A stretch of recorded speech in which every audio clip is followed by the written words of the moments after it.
Good afternoon, everybody. Welcome to week 3 here on the Championship Network, anyway, of recapping the United Wrestling Network's Primetime Live. I am joined, as I was last week, by the one and only Todd Keneley, the voice of the United Wrestling Network. Todd, just amazing last night again. I can't compliment you and Alyssa and the whole team enough. Just amazing stuff last night. Good job, my friend. Thank you. Thank you. It was fun. Incredible stuff. We are waiting for Alyssa to pop in. She is aware we have a 3 o'clock start, so hopefully she'll pop in momentarily. She's our special guest today. I ended up talking to her. I had a medical thing. Wasn't sure I was going to be back in time, but I made it, and it's all good. So I'm very, very happy to be here. A lot of people on social media, particularly Twitter, are saying that last night's episode was the best of the 3 so far. Where do you stand on that front, sir? I thought it was a very good episode, and I thought that last night Primetime Live really did what it sets out to do, and that's just feature the wide spectrum of talent from all over the place and a little bit of something for everything, for everyone. 2 women's matches, 2 very physical women's matches, tag team title match, an NWA national title match that was, people have been longing for a long time. That obviously Crockett Cup didn't happen. East Coast guys like Papa Don, the Dirty Daddy Chris Dickinson back in action with somebody that could actually step up and give them a go. I mean, I think I could see where people would say that. I mean, I think though last week was a tough act to follow, at least in my mind. I mean, maybe it's we're right here and maybe dead heat, but I just thought that last week with Danny Limelight and Kevin Martinson with a fast-paced, hard-hitting opener. You had Watts and Eli Drake, You had an incredible NWA World's Women's Title match with Thunder Rosa defending Priscilla Right. Kelly. That I think, and again, after the technical hiccups we had, maybe that's why too. In my mind, that maybe it gets the edge. The technical hiccups week 1, it was just week 2 just felt like such a victory for everybody involved that I think a weight off the shoulders and a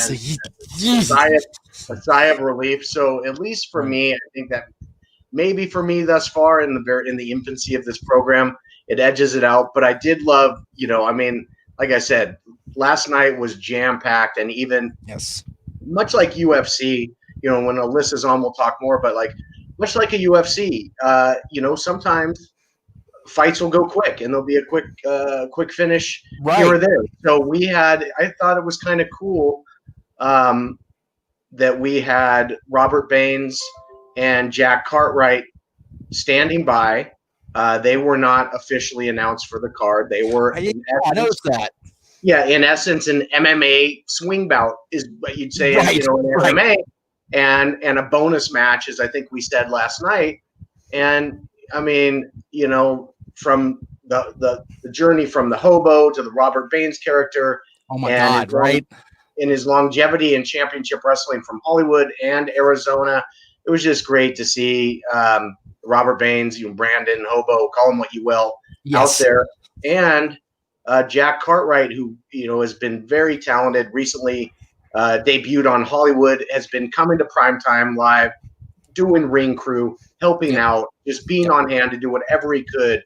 So he's 19 years old, and the kid's a phenomenal athlete, and very humble. So I was super happy for him to have an opportunity too. So for that match to get put on the card, literally last second, was a cool bonus as well. And I thought, it was just made for a fun and probably the most unpredictable of all the shows so far. Well, you mentioned bringing your partner in crime, if you will, your co-host in. Let's go ahead and bring her on in right now. Alyssa Marino, come on in. How are you, dear? Hey, everybody. How are you guys doing? We're doing great. It's great to welcome you to the Jeff Beecham Network and across the No DQ Galaxy, and even on the Great Cherry brand. You're all over the place today. You're on 3 different channels at once today, so it's going to be a fun ride. Todd mentioned that last night there was a little mix of everything, and I was telling Todd just before, literally before you popped into my little window here, so here I am. I mentioned that a lot of people are saying that last night was the best of the 3, and Todd countered with week 2 was a huge part, because week 2 was kind of like, okay, got through that one because week 1 was such a train wreck that week 2 was like, oh, thank God. Where do you stand? I'm sure Todd already touched on the power outage, because that was like, wow, maiden voyage. No, I think week 2, I think felt really good. It felt like that. Okay, like we're getting the swing of things. Everything's feeling a little bit more cohesive. But I think week 3 just had so much action. I think the women's division in full effect, the tag titles on the line, a new NWA national champion. I think there was so much going on in week 3. So I definitely think action wise, we keep amping it up every time, which I love. A lot of people like me, for example, aren't familiar with you prior to seeing you in the last, I guess, year, maybe 2 on Hollywood, because I was around back when I was a youngin' in Hollywood wrestling, back in the old freaking showcase days. There was no Alyssa Marino, but TK and I were there, plugging away. Where did you get your start prior to hooking up with Dave Marquez and everybody? Where's your evolution in your career? Yeah, so mine actually came from Santino Brothers Dojo. There you go. Yeah. Right on. Love it. Yeah, so Santino Brothers in 2017 did a managers and announcers class. Yes, and, they did. Yes. So I was able to take part in that and be under the learning tree of Santino Brothers. And, man. Yeah, learned a ton, and then just found my way to Hollywood as Kathy Campanelli, and now I just decided to come back as me. I love it. Yeah, I can't say enough good things about Joey and Sylvia and everybody there. It is a damn crime that they had to cease operations. Hopefully this pandemic will go away and we can get them back on track. Because I feel there's no better school for all around everybody in the business, whether it's announcing, whether it's refereeing, whether it's managers, whether it's wrestlers, than the Santino brothers. So just, I can't say enough good things. And they're still working it out online. They're doing online courses now to kind of just teach people like the ins and outs. But yeah, there's nothing like the real thing. So no, and if you're not familiar with the area they are, if you blink, you'll drive past the damn warehouse. So it's like you don't know where the hell you're going. Yeah, exactly. We my son and I and his mom went to one of their. It's not a house show, but for lack of a better term, a house show. And just that was when Famous B was starting to really, come into his own. And we had a time because we were on public transit trying to find the place. It was a chore. Goodness. So, going down there, coming from where we were in Long Beach, it was chaos. Yeah, ironically enough. So there you go. So let's get into it. The show kicked off with a hell of a match. We had a tag team championship match, the United Wrestling Tag Champions, SoCal Distancing. We mentioned, people coming up in the business. Both of you have seen the evolution, or I should say the devolving, I suppose, of Andy Brown, Adrian Quest over the last last few beats here. And I was at the EWS shows when Andy was the squeaky clean, heroic, fighting for his mom babyface, and Andy Brown is not that person anymore at all. Todd, tell me about Andy and Adrian and where and how they've just completely metamorphosized in the last year or so. It's been crazy to see. Sure. Well, and I wouldn't say that Andy and Adrian have devolved at all. In fact, they're doing quite well. Static certainly devolved. Well, as far as devolved as far as their attitude and personality, shall we say? Okay, sure. Yeah, it was very interesting to see that whole storytelling, and that that's a great part of having a weekly episodic show like Championship Wrestling from Hollywood. You had guys like both Andy Brown and Adrian Quest. They came onto the scene with great fanfare, of course. And Andy eventually would win the Red Carpet Rumble, and then would defeat Royce Isaacs for the Heritage title, and defended that proudly against top high level competition. Right. Adrian Quest, was instantly an exciting talent, and then came so close.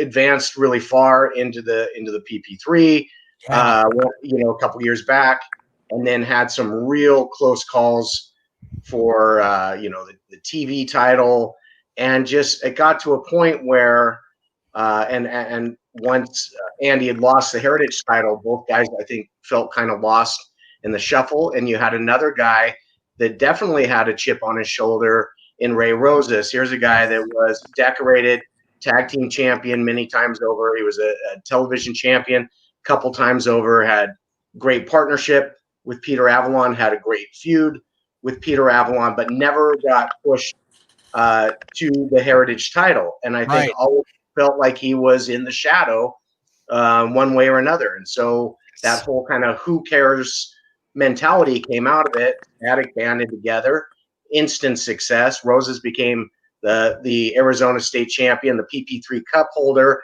and Brown and Quest became the tag champion. And it looked like they were on top of the world in terms of the United Wrestling Network. And then, egos and that green-eyed monster, sometimes a jealousy comes into play, and they split at the seams. Yeah, I remember, and this is going to tug a few heartstrings, so I apologize in advance. I remember Ray training with John Ian. Like that's how far back I go with Ray Rosas. Like it's crazy how far. It doesn't seem like it was that long ago that we were down in Anaheim at the gym down there, but it was a long damn time ago. And Alyssa, you were around, in your Kathy days, and watching these guys come up, and now you're seeing R&B come in from Vegas, and I saw the announcement, just not too long after last week's show with the partnership with FSW. You had two great tag teams from two completely different, essentially, organizations, opening up a hell of a pay-per-view, and they set the tone last night, did they not?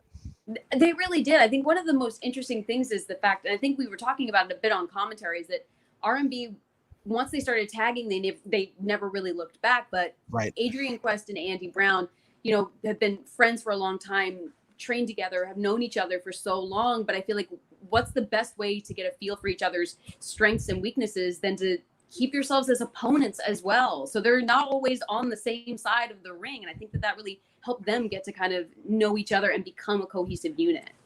I would agree with that, and it's like I said, I mentioned watching Ray Rosas come up, watching Andy develop and come up from Jesse's school and doing everything he's done with you guys, and then seeing Adrian Quest. I remember Adrian Quest, coming out, not to call it curtain jerking, because it's with the show, I guess it's not really jobber match anymore, but opening the shows, and just being kind of like the Eric Bischoff, firework to start Nitro, just a big boom out of the gate. Adrian's been that guy for a long time. So to have all four of these great talents come in and battle for a title that has really become, I feel, one of the more important titles in not just SoCal, but across, the wrestling world, the United Tag Team Championships, there are some bins, the names, that list makes up some pretty tall cotton when you think about who's held those championships. And I thought these four guys just really let everybody know that, they had a kind of a follow that match. I thought, to start, it was short. Like Todd said, a lot of matches were short last night, but it was still, SoCal distancing with, I love the mask with it. It's a great gimmick. It's fantastic.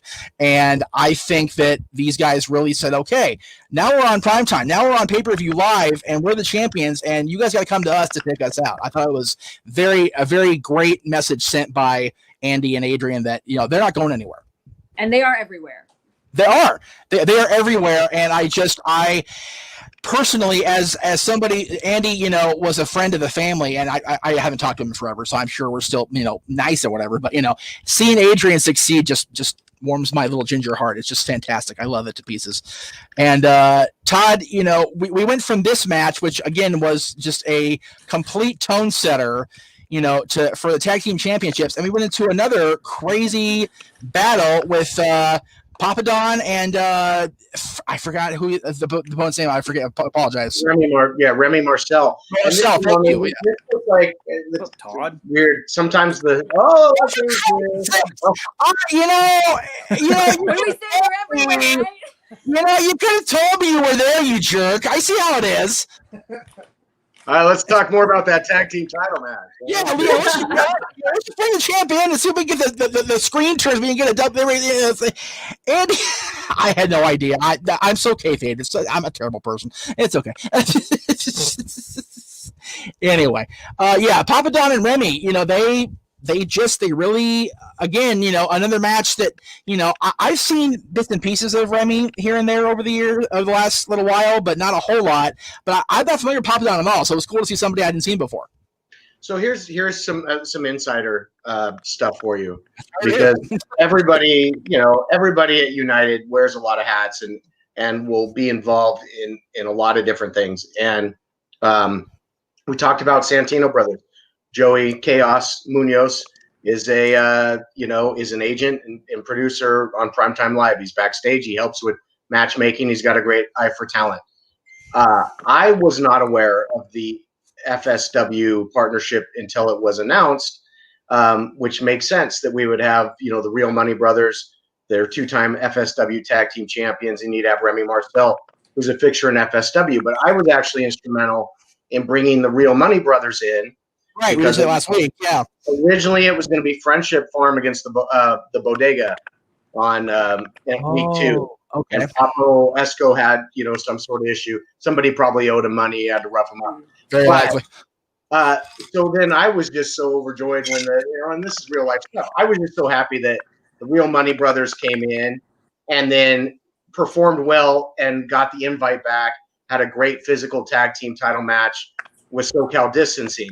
So there's that. But now with Papadon, so head official and producer Nick Bonanno is from the East Coast originally.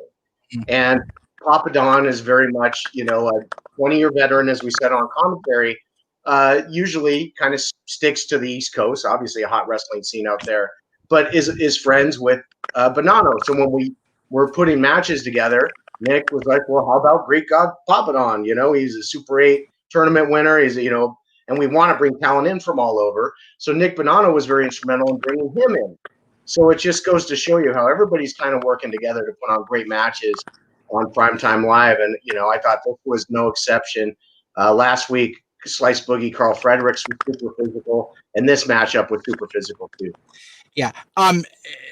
Yeah, it very much feels like, and so, back then when we were all together at the showcase in Glendale, it felt very much like everybody was wearing a lot of hats. I'm saying we, like I was part of the presentation, like whatever. But it felt like everybody was wearing multiple. It's very much an ECW style feel as far as backstage, where everybody's doing 6 things, but it all comes off like gangbusters. And when it comes together, it's freaking magic. Alyssa, pardon my not remembering if you and Andy were. God, I'm an asshole. That's okay. Anyway, so having seen Remy and Papa Don go last night, that kind of seems to me that's going to showcase exactly how widespread the partnership's going to be, not only with FSW, but Todd mentioned last week here on the show with me, New Japan guys are coming in. There's the NWA partnership. It very much seems like to me, and this is me reaching here, so forgive me if I am, but it seems like everything that we as fans had seen, 15 years ago when Dave Marquez is really starting to, kind of take his NWA brand, quote unquote, and reach out into the wrestling world and bring people in. It's starting to come together, and I love that. I think that's fantastic. It's fantastic because you really never know who you're going to see, know, from people, not to mention any names, but that are cutting promos about how disgruntled they are with the state of affairs to people that you're seeing competing inside the ring on a weekly basis. You really never know what's going to happen or who's going to show up across, this country or internationally. Yeah, it's a cool feeling to know that I can turn on Fight TV Tuesday night and I might see somebody I'll see the next day on TNT too. You never know who's going to pop into the Thunder Studios, and I think that's great. And by the way, props to Thunder Studios down in Long Beach, because from the outside, I haven't been inside yet because I don't go there because quarantine's a bad thing. But it seems like you guys got a really cool setup there. I think it's a great little studio. It reminds me a lot of the Ocean View and as well as Glendale. It's that very homey little atmosphere where, if it was a thing where people could be there, it'd be a cool atmosphere to be a part of. So just my observations as I go along here in the week's thing. So I mentioned EWF earlier. We were talking about Andy Brown. Anthony Idol, where the hell did he come from? That's Anthony Idol. I haven't seen Anthony Idol on anything in forever, and there he is, getting up in Chris Dickinson's face. And I've learned already in 2 weeks, you don't get in Dickinson's face and not, deal with it right away. And Anthony Idol is no slouch, but Chris kind of put him in his place last night, did you not, Todd? Yeah, and just because we didn't touch on it too much, but the Papa Don Remy Marcel matches quickly. I thought it was like really physical. And then it was fun for me because I had called matches to Marcel when he was a very, they almost were like the Fantastics. They wore like the bow ties and stuff when they came out. They're whirlwind gentlemen. And when he did that big spinning head scissors takedown, that was straight out of that playbook. So you saw the evolution of the character, but then just a brutal pile driver by Papa Don. And so that was a lot of fun. But then, so now it's like my childhood is being resurrected because we have not only Saturday night's main event, blatantly Saturday night's main event promos to start the show. Now we've got backstage interviews with these two heavyweights coming face to face. Yeah. And I swear to God, Anthony Idol, the Neon Phenomenon, is like, you want to go? Let's go right now. And does the Hogan pose and goes out. Like it's the greatest. I was like, somebody give me a red yellow shirt and get me a Long Beach stat. Like, oh my God, I was chuckling like crazy. And it's just so funny because Anthony Idol is such a gimmick, and not to go too far behind the curtain. He's not that far off in real life either. Anthony's kind of out there. So but he's a great guy. I've enjoyed his stuff for many, many years. They talk about, Jesse being around forever.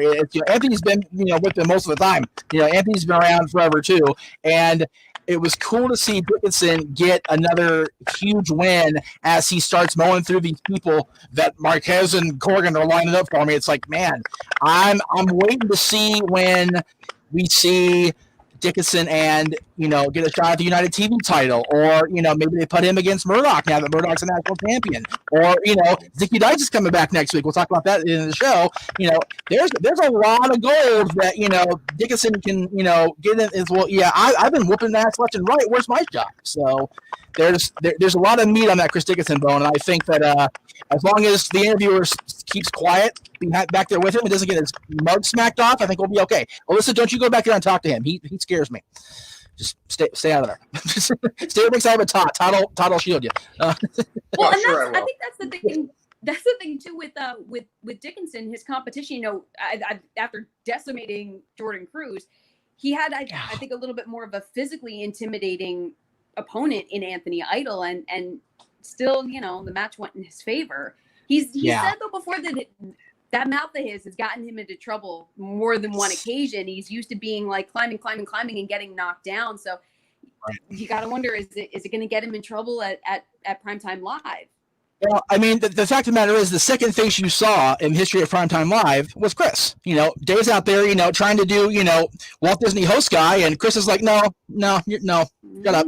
My turn. And I'm like, okay, you're getting the boss's face. You are talk about setting the tone for right away. And by the way, I forget which one of the broadcast team tweeted the four group shots, and then somebody, and Dave, I'm not part of the team, and somebody put Dave's picture. He looks straight out of a Walt Disney 8x10. That was just fantastic. So whoever did that, God bless you. Yeah. Just tremendous.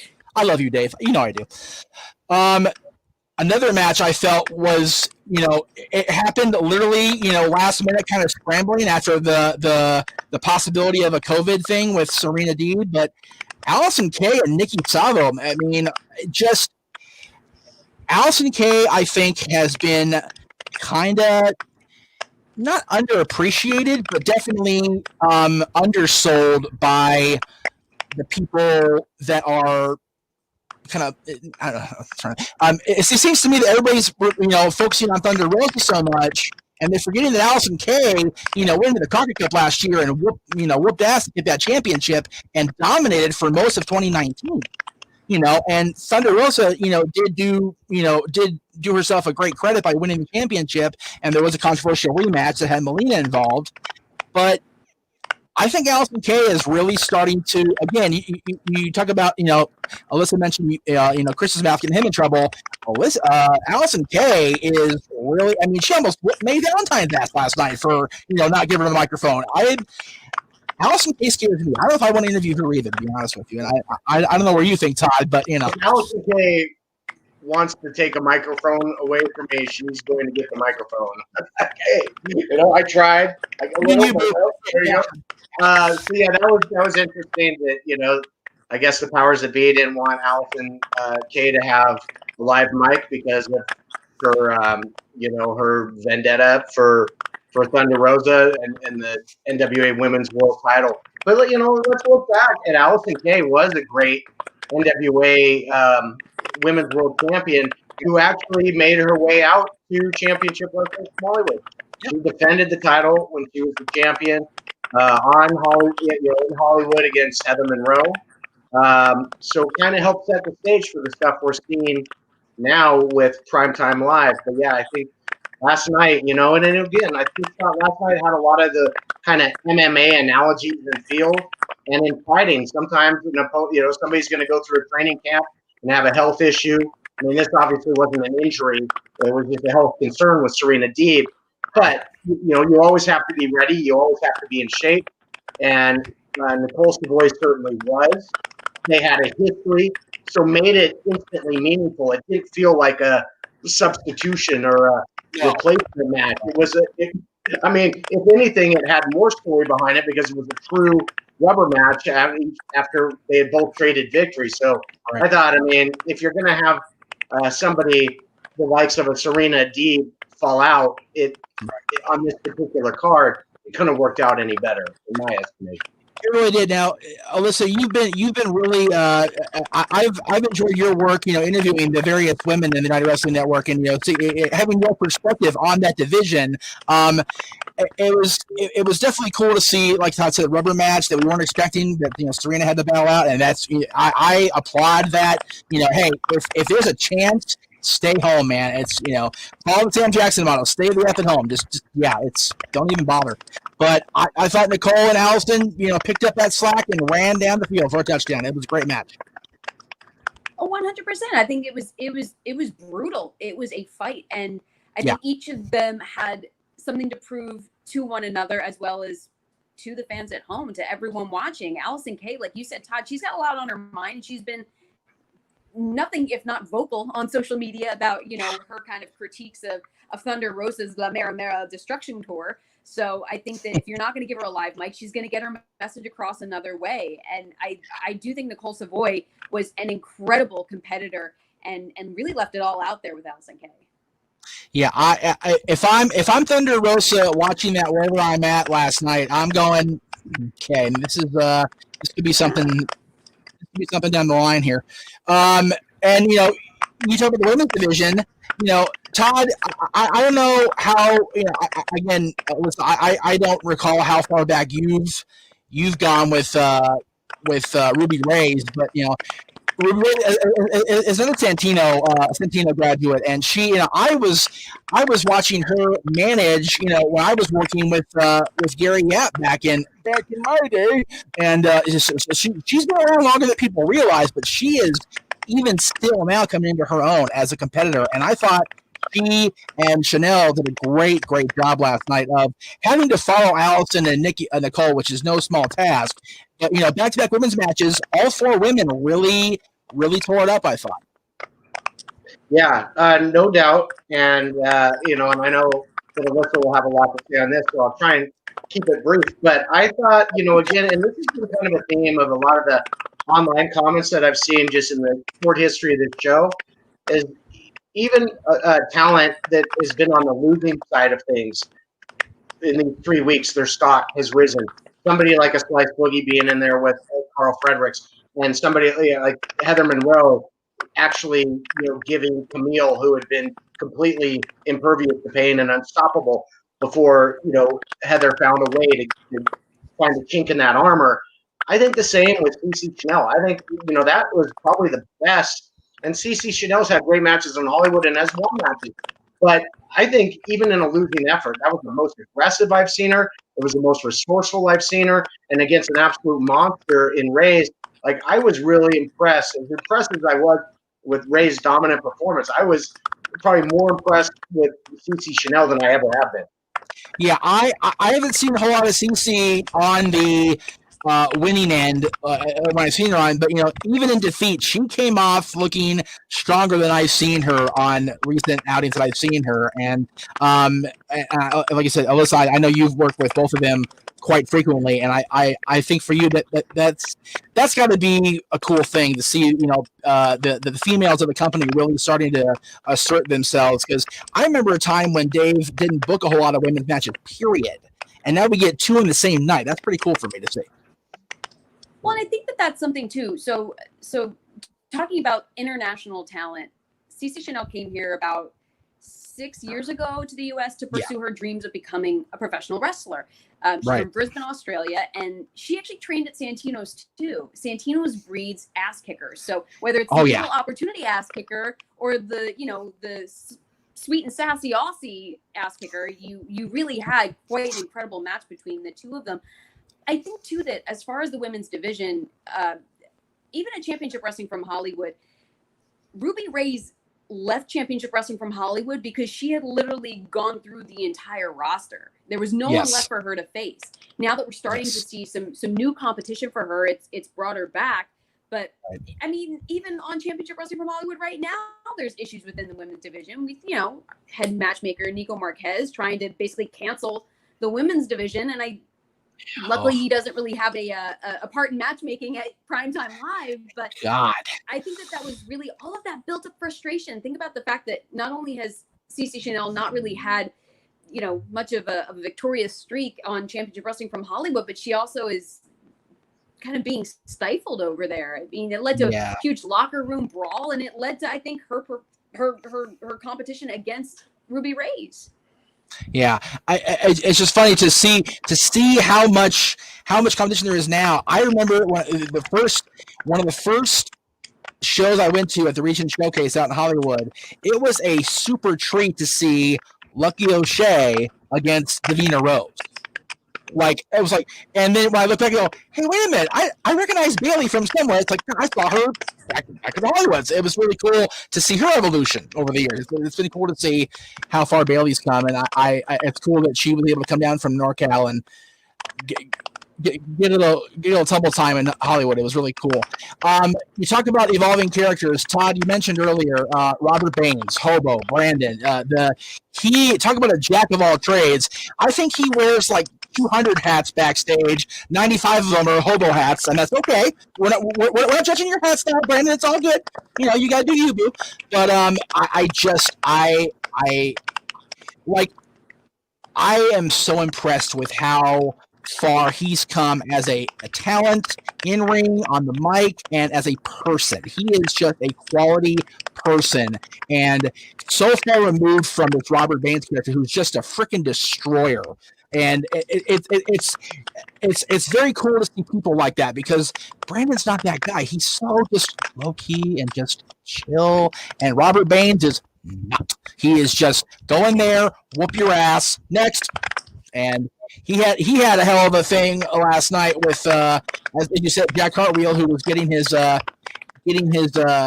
feet wet for the first time on a global broadcast. Good for him, man. A great outing. Again, not the most fun of nights for Jack, but still a stellar presentation by both guys. Yeah. Two things I want to mention really quick before I forget. One was just back to the Ruby Rays to finish that matchup. I thought it was so funny. The United social media put out the clip of that finish. You know, it was like a vertebraker, basically, just as bad. And I remember in the replay, the comment I made was nasty business, and that's what they quoted in the tweet. And sometimes in commentary, a lot of wrestlers will have names for stuff, and you'll get with them, and we'll take our notes. Alyssa takes copious notes and is very educated throughout the broadcast. But sometimes we get nothing, and so that's the first thing that came to mind was nasty business. Yeah, that tickled me when I saw it. I'm like, wow, they're quote tweeting Todd. That's fantastic. Yeah. I mean, and then the other thing I wanted to mention, because we saw him earlier. Here we go, nasty business. Jesus, just fantastic. Oh my goodness, look at that. Just God, that can't not hurt. Yeah, that is truly nasty business. The other thing I wanted to mention briefly was Andy Brown. Yes. Like during the pandemic, and again, good things have come of it. One has been Primetime Live, because if there was still NWA power, this probably wouldn't be happening with the NWA being involved. But on top of that was the United Wrestling Network staff really went into full-scale production mode during the pandemic to bring the fans closer to the UWN talent with these the push, which are these documentary pieces, Heritage Hall, which are top matches of top talent that has come through. But the recent push, which just landed today, is Andy Brown, and it's a very telling piece, because Andy talked about never really seeing himself as a television wrestler because he didn't think that he fit that mold, just look-wise, body-wise, everything else.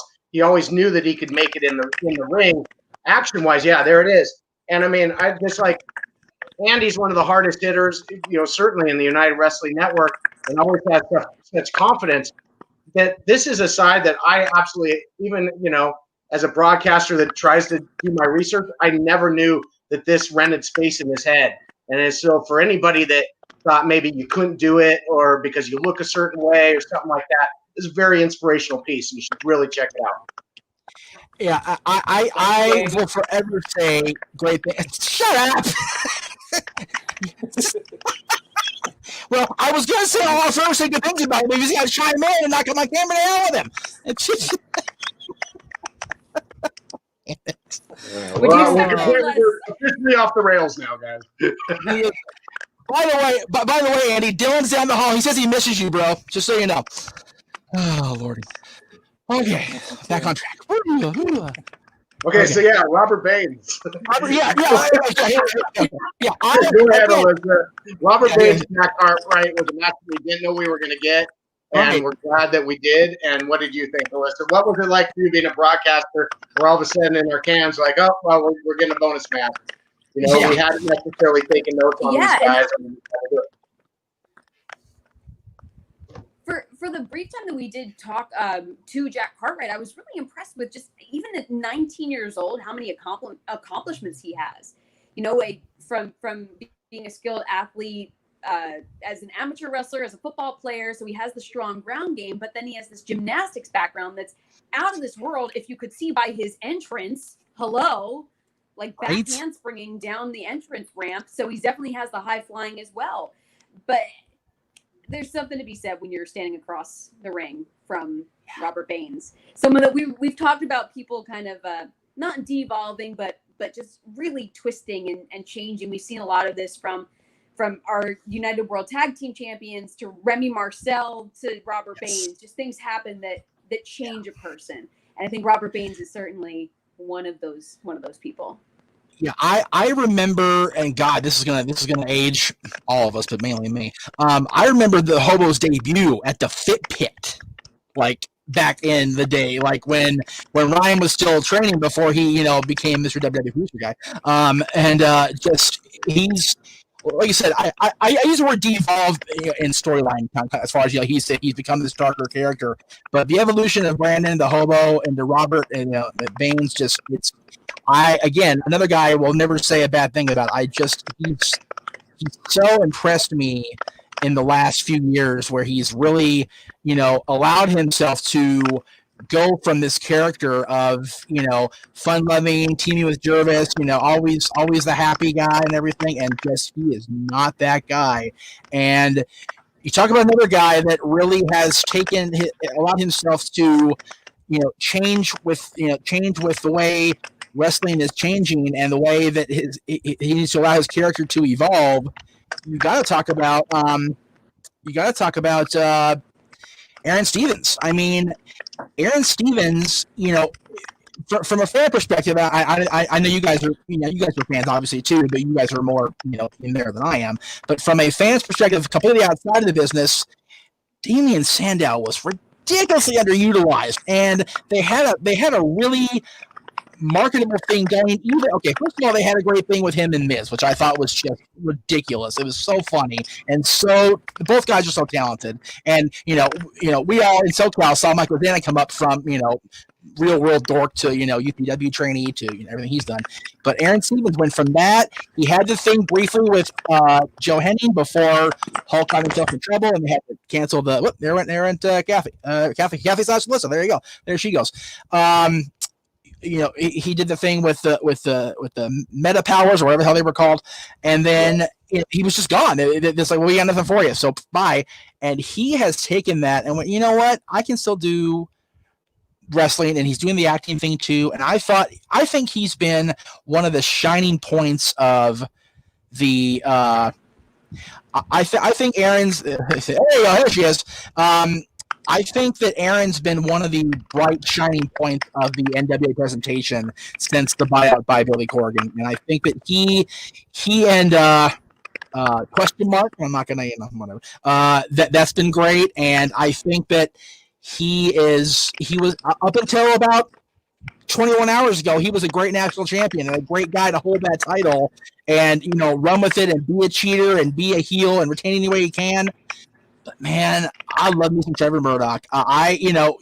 Todd, you and I talked about Harley Race last week and how instrumental he's been in the evolution of the NWA the last 40 years, almost the entire NWA history, period.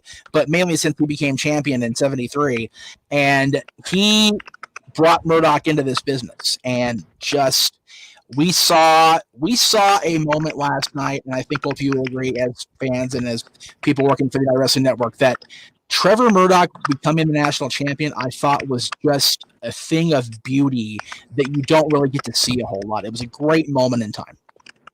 Yeah, and there's so much.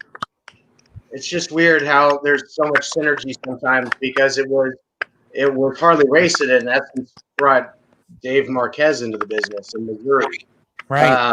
With World Legion Wrestling, and Dave worked, alongside Harley and Gordon Soley, and so you can definitely see that influence on Marquez. And then likewise, Trevor Murdoch training under 8-time NWA World Heavyweight Champion, and that played into this story because when Aaron Stevens, would run and hide and hit behind a Christmas tree to win the title and utilize the question mark, or ran and held on to the title with a DQ with Scott Steiner at hard times, and then ran and got the time limit draw with Murdoch. It made it where it was such a great dichotomy where you have somebody that finds a way to hold on to the title, and he's the type of guy, Aaron Stevens, who will make a traditional pro wrestling fan just pull out their hair. It's like, no, somebody's got to beat this guy up. Somebody's got to get their hands on this guy, and who better, than Trevor Murdoch, blue collar, respect for the business, never quite got his due when it comes to a major singles title, and it just made for real life theater. And then especially when he won it, I mean, it was palpable. It was real life emotion. That post match speech, showing his family, Dad won, I'm coming home. I mean, my God, that was storybook stuff. That was powerful stuff and very real stuff. Yeah, and that's the thing. It felt people use that 4-letter F word, and not the one I'm talking about with most people, but the other 4-letter F word about wrestling. That was 100% real. It felt like almost like the Mick Foley moment when he became champion for the first time, because that was like all of us going, yeah, that's our guy, right on. And I mean, I'm sure you guys at ringside were. I heard on commentary, you guys were overjoyed for Trevor. It was really a very emotional moment. Right. I think that it was so much had built up to this. The fact that Aaron Stevens hadn't had a decisive, successful victory in any of his title matches to retain that title. Right. I think that it gave so much to the fact that Trevor Murdoch, after missing out on the opportunity for Crockett Cup to happen, everything that they had been working toward and preparing for, like the rest of the world, having that pulled out from under you, and now to finally be able to have this match. And I think Aaron Stevens stepped it up too. You could see kind of partway through that match, something shifted in Aaron Stevens, because I feel like he saw that the title was in jeopardy. He saw that there, for all the tricks and tactics and antics that he was trying to pull, it wasn't enough to keep Trevor Murdoch down. There was an episode of NWA Power Surge that had aired, and it was never before seen interview, a sit-down interview. And Aaron Stevens said that he lived a third-degree lifestyle because he was the third-degree national champion. And he said that meant that he has a lot of other things he's doing, and he doesn't have to love this and be passionate about it to just be really, really damn good at it. And I think that's such an affront to the fact that Trevor Murdoch said, this is my life. This is, this means so much to me. I'm so passionate about this. I live for this. And this could be my last opportunity. I think that there was no prying that title and that opportunity out of the hands of Trevor Murdoch. No. And I found myself hearkening back about a decade or so with Lance Cade being around and him being partners with Murdoch. And, Lance Cade was also another project of the Indies, and, with Shawn Michaels training him, and, and I think Lance Cade came through Marquez's company. Did he not at one point, Todd? He did. He was Cade and Murdoch as a team were on that's right. earliest incarnation of Championship Wrestling from Hollywood at the Columbia Square Studios tapings. Oh my God! Yeah, so I mean, again, it's just crazy how much it comes full circle. I know that David Marquez was really happy that moment of Murdoch finally winning this title happened on the United Wrestling Network program, especially when you think about the connection that Marquez has with Harley. I can just sense, just in his post, that it meant a lot. And then it's interesting too, when it comes to Aaron Stevens, I saw that Aaron posted today, said, adios pro wrestling. I'd say it's been fun, but I was robbed. Speaking, maybe more than just last night's match, because here's a guy that is so talented, it is so versatile, and was kind of robbed throughout his career in terms of really getting his just due, given his talent and his ability to entertain. And I, for one, certainly hope it's not the last that we've seen of Aaron Stevens as a competitor. He's still very much involved with United Wrestling Network behind the scenes. But I think you mentioned it. I think he really allowed and helped shape what NWA Power became, and allowed it to be silly, allowed it to be goofy, in addition to being very traditional. He was kind of that bridge, because if you remember in the early days of Power, stuff like this, silence, and don't, no eye contact, and Tropical Pirates, to Mongrovian Karate, and then everything else. Right. He was such an entertaining part of that show, and then it was great that we could feature the kind of payoff of that feud last night. Would you both agree? And Todd, you mentioned I actually had that literally right here. Aaron Stevens was like one of the very few acts of Power that wasn't like your old traditional 605 Saturday afternoon TBS stuff, because when Shivani and Crockett were out there, it was all about, you come to the podium, you do your thing, and you wrestle. Flair on the horse and Flair on the horse. They would get wound up and, get tie up about, Magnum this and Dusty that. But it was still focused on the wrestling. I'm going to beat you. I'm going to retain my title. It was what it was. And Aaron Stevens and the question mark were like, yeah, we can do that, but we're going to be goofy as hell in the process. I thought they were a great counterpoint to the traditional stuff, like you mentioned on Power. I thought, and whatever we do, return to whatever normalcy we get come next year, that they are part of the presentation, because I think both of them are tremendous. And I thought question mark in his previous incarnation, I'd still say there's a lot of stuff left with him and Tim Storm if Tim wants to work, and I think there's so much more that he can do, and Aaron Stevens as well. I think they're both. There's much more to go for both those guys. So, but we'll see how things play out. Next week on the show, we've got just all kinds of stuff going on. Let me so I can get the graphic without too much of a hassle, which is always a chore, but because this damn thing is never easy for me over here. There's a lot of things. I mean, already we've got three things announced going on. We've got Chris Dickinson back in the ring against looks like Max Caster. I'm not familiar with Max. Either of you can help me out with Max? Max, great talent.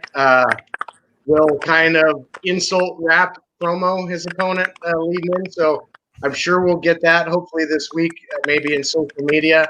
And then I cringe at the response, the physical response and verbal response that Dickinson will have. But this is another talent that Nick Bonanno had his eye on, and it was kind of instrumental in bringing in Max Caster. Whereas David Marquez, was very vocal in Chris Dickinson being a big part of the program. So it's, again, some of the various office of United Wrestling Network going to bat for certain talent. And this was a match I didn't know about until it came up on the graphic last night at the desk, and it should be another exciting challenge. And we'll see if somebody can step up and can shut up the Dirty Daddy. There you go. And then Alyssa, everybody's favorite Big Mouth, Levi. Talk about Big Mouth, Levi Shapiro, and Howdy Price. Again, I want to talk about Howdy here in just a second, but Brian Idol, there's a jack-looking gentleman himself there. Levi's got another tall order ahead of him there, it looks like to me. Absolutely. I think Levi Shapiro is coming back even more frustrated than ever after his match against Dan Joseph at the first episode of Primetime Live. So you got to imagine Levi's coming in there a little hot under the collar, and he's got quite a challenger in Brian Idol. He really does. And then a main event match that they promoted. Let's see if I get this thing to load here. There it goes. Nope. Crap. Hang on. Sorry. Too many clicks. There we go. And then this one, I'm looking forward to this because I love the three guys mentioned, and I can't wait to see who Zicky brings into the studio. You got Zicky Dice, who I could have sworn that he vacated the title or he was stripped or whatever, but he is still the TV champion against our boy Watts and the Pope, man. That's going to be, I mean, Todd, these three guys, the last few years of Championship from Hollywood and the NWA have been three of the bigger names. No. Yeah, no doubt. And it was good to see because I think Zicky Dice was one of those talents that I think NWA fans just weren't sure of.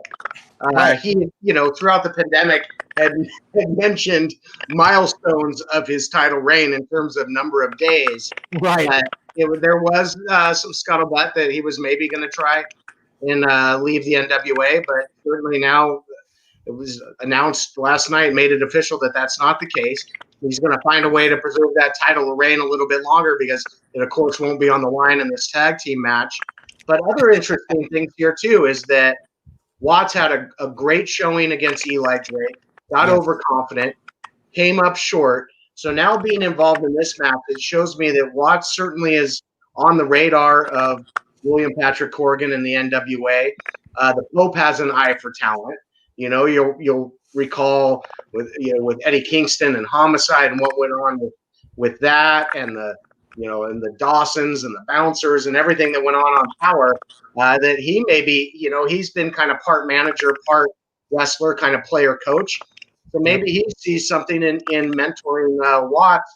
And then there's of course the big X factor of who will be the outlandish tag team partner of Zicky Dice. Yeah, and we were talking Todd and I, about people wearing many hats. Pope wears many hats on TV alone, man. He's a manager, he's an announcer, he's a wrestler, and people forget, he was in a showcase match at WrestleMania 13 years ago, and he looks, he's got that R-Truth aging potion. I swear, he looks exactly like he did at WrestleMania. It's ridiculous. It is ridiculous. I think that this is going to be, and I want to clarify, it's going to be a fun fest because you got I wanted to clarify that from the end of the broadcast. Fun fest. Fun fest, yes.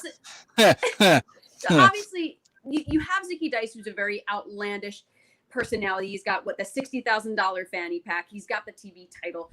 You've got to imagine whoever is going to be partnered with him, they've got to step up and hopefully be as outlandish to really jive well with. Is that even possible? Dice.